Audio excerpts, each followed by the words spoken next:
Bonjour à toutes et à tous, bienvenue sur KTV, Kwezi FM, le 106.9 pour un temps de parole, toujours en direct à la radio et à la télévision. Deux docteurs pour le prix d'un ce matin. Et oui, on est comme ça sur Kwezi. On a le docteur Aurélie Kahn. Bonjour Aurélie. Bonjour. Et on a également le docteur Ludovic Hichet qui est avec nous. Ludovic, bonjour. Bonjour. Merci d'être avec nous. On vous a demandé de venir parce qu'on a besoin d'explications. Déjà comprendre la grippe et la bronchiolite. Avant d'expliquer la problématique au CHM et notamment aux urgences, la grippe, c'est quoi exactement? Est-ce que c'est dangereux, la grippe, ici à Mayotte?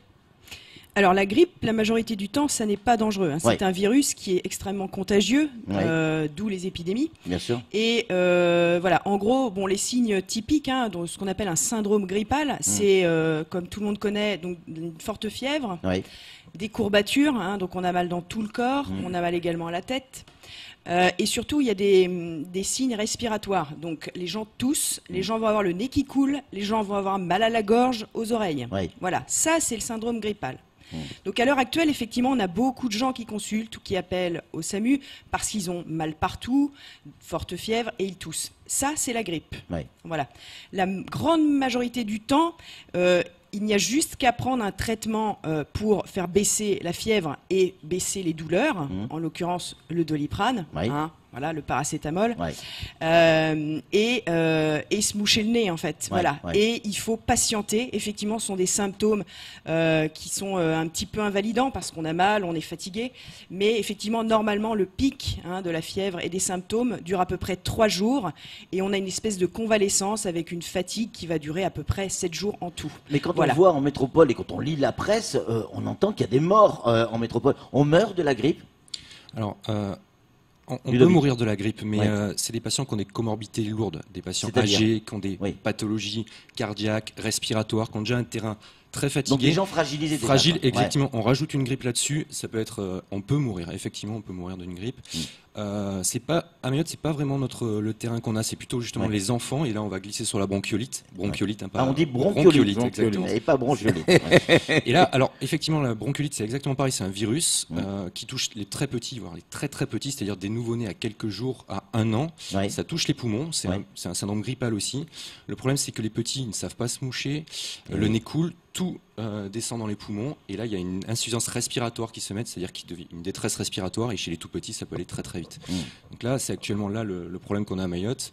Dans les urgences là actuellement on a à peu près toutes les 10 minutes une entrée pour un enfant qui présente une bronchiolite. Alors Aurélie, Ludovic, ce serait quoi la solution? Parce que on connaît la problématique à Mayotte, pas assez de médecins, en tout cas privés. Donc qu'est-ce que font les gens? Ils vont aux urgences quand il y a une grippe ou une bronchiolite. On va donc aux urgences parce qu'on ne sait pas ce qu'il faut faire. Et ça fait beaucoup de monde aux urgences. Donc c'est quoi la solution?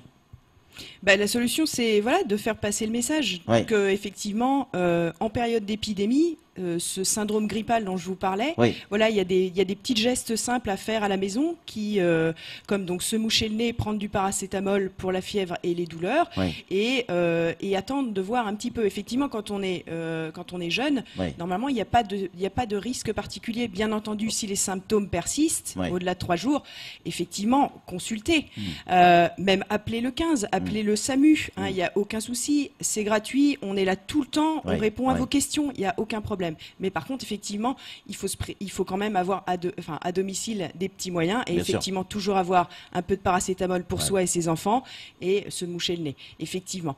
Donc le message, ça veut dire quoi? C'est quoi? En clair, si on a une grippe, pas besoin d'aller aux urgences. Non. Il y a pas mal de choses qui peuvent se régler, soit par téléphone, et vous l'avez dit clairement, si effectivement ça persiste au-delà de 3 jours, là il faudra consulter. En revanche, pour la bronchiolite, le bébé ne sait pas se moucher tout seul, vous venez de le dire Ludovic, mais les parents ne savent pas forcément moucher un bébé.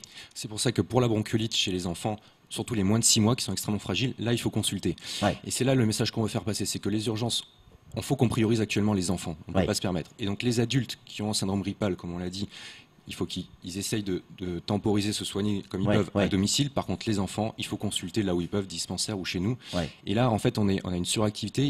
Le but, c'est d'arriver sur la masse qu'on a d'arriver à sortir ces enfants. Imaginez voilà, une trentaine de personnes devant la porte des urgences. Dedans, il y a 2 enfants graves.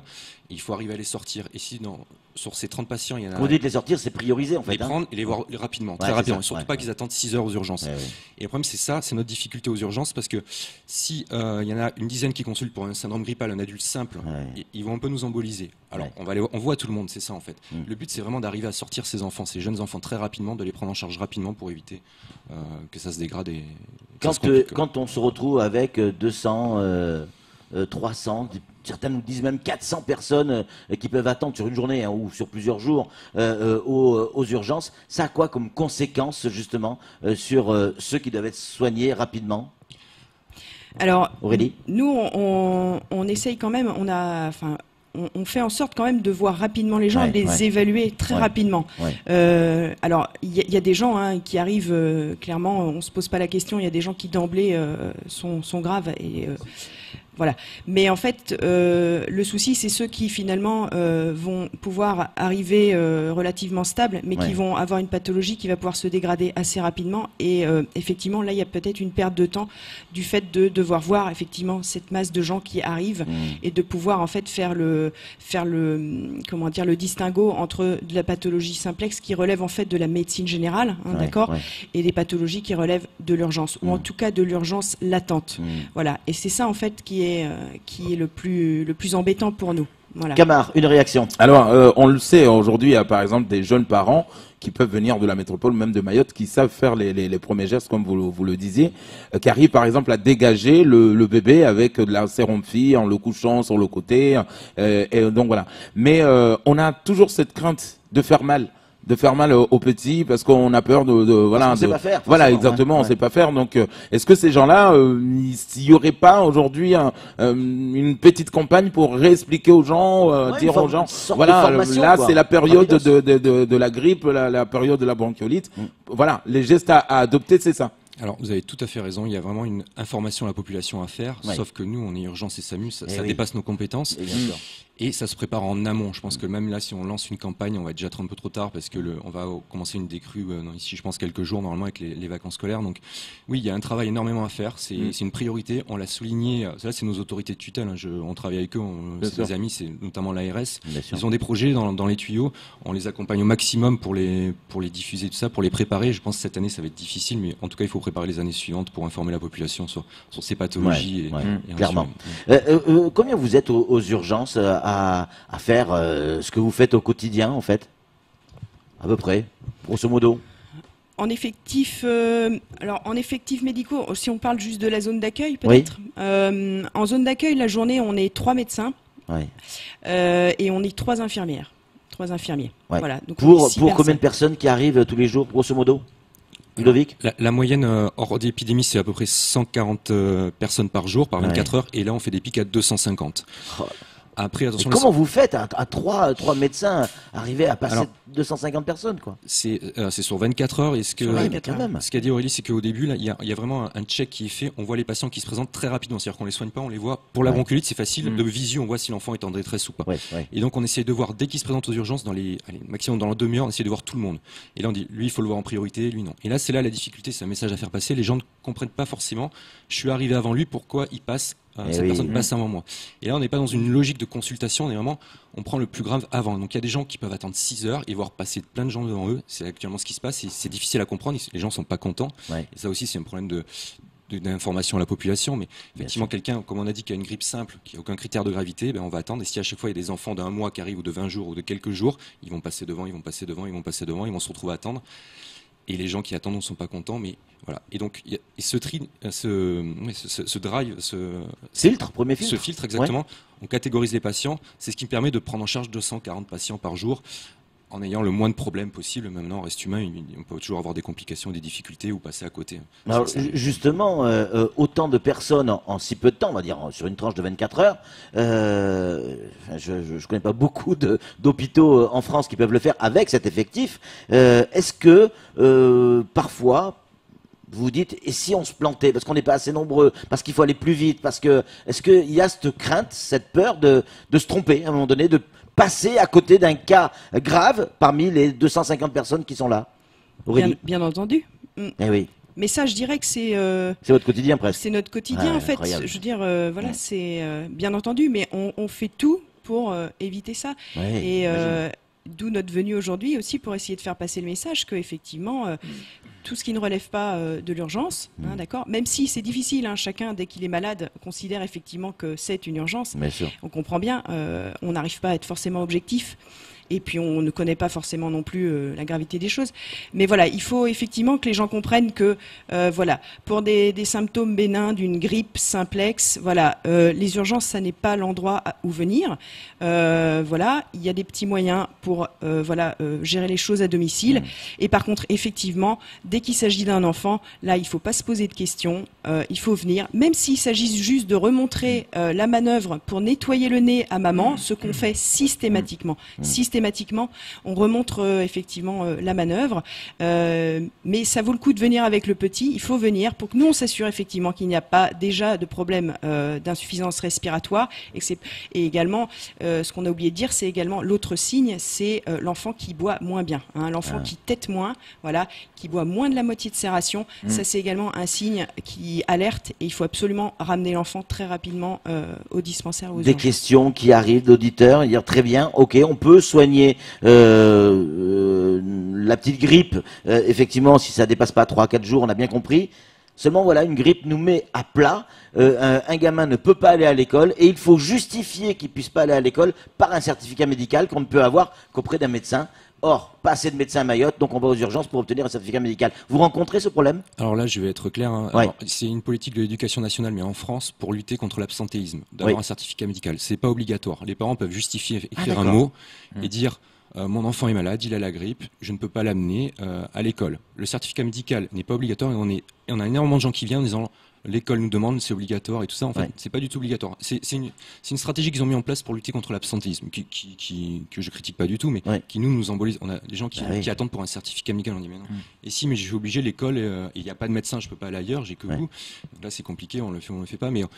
En tout cas, les parents peuvent faire un mot d'excuse sur leur carnet de liaison aux parents. Mon enfant est malade, il ne peut pas aller à l'école. Ça a aucun problème. C'est complètement légal. Une information importante que vous nous donnez là, parce que c'est dans les idées reçues. Il y a des idées reçues, oui, mais c'est vrai qu'on nous a souvent dit. Et les enseignants nous le disent. Enfin, ils nous disent non, je veux un certificat médical. Et donc, le certificat médical, c'est un docteur. Camar, une réaction rapide. Alors, j'aimerais qu'on revienne rapidement, Patrick, si vous permettez, sur la rougeole.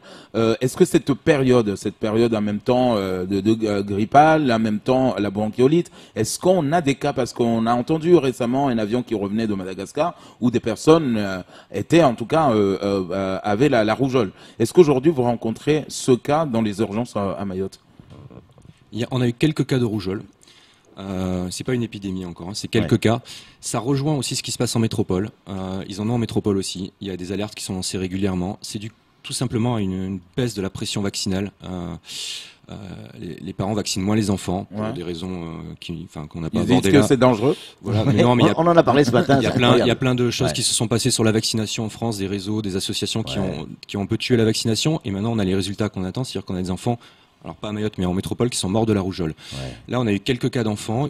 On les a, l'ARS, tout le monde est dessus, les suit. On n'est pas en épidémie encore, mais il faut faire très attention. Il faut faire un maximum pour qu'il y ait une campagne, que la pression vaccinale reste au maximum pour éviter ça. Concernant la rougeole, il y a même un ministre qui a déclaré il n'y a pas longtemps il faudrait inventer un vaccin contre la bêtise, notamment pour certaines associations, certaines personnes, des bobos comme on dit parisiens, qui estiment que les vaccins sont dangereux. Oui, mais en attendant, il y a des conséquences et on a pu voir les chiffres. La rougeole fait partie des pays où elle se développe le plus. Incroyable.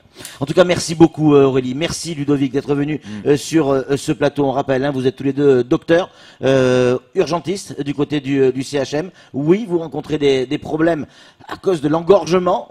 On a bien compris, en résumé, une petite grippe de moins de 3 jours, ça peut se régler à la maison. Pas forcément besoin d'un certificat médical pour les gamins. En revanche, pour les tout petits, là, on cherche pas à comprendre. Le gamin mange moins bien, tête moins bien, boit moins bien, il faut l'amener aux urgences. Effectivement, la bronchiolite, elle est là, il faut la soigner et ça va vous permettre d'alléger le principe de filtre. Et puis ceux qui vont régulièrement aux urgences, pas la peine de s'énerver. On a compris aujourd'hui avec Aurélie et Ludovic que il faut prioriser certains cas. Il peut y avoir 100, 200, 300 personnes aux urgences. Ce sont les priorités qui passeront avant tout le monde, bien évidemment. Merci encore, Ludovic et Aurélie, d'être venus sur ce plateau et d'avoir répondu à nos questions. C'est tout pour ce temps de parole. Tout de suite, la suite de nos programmes.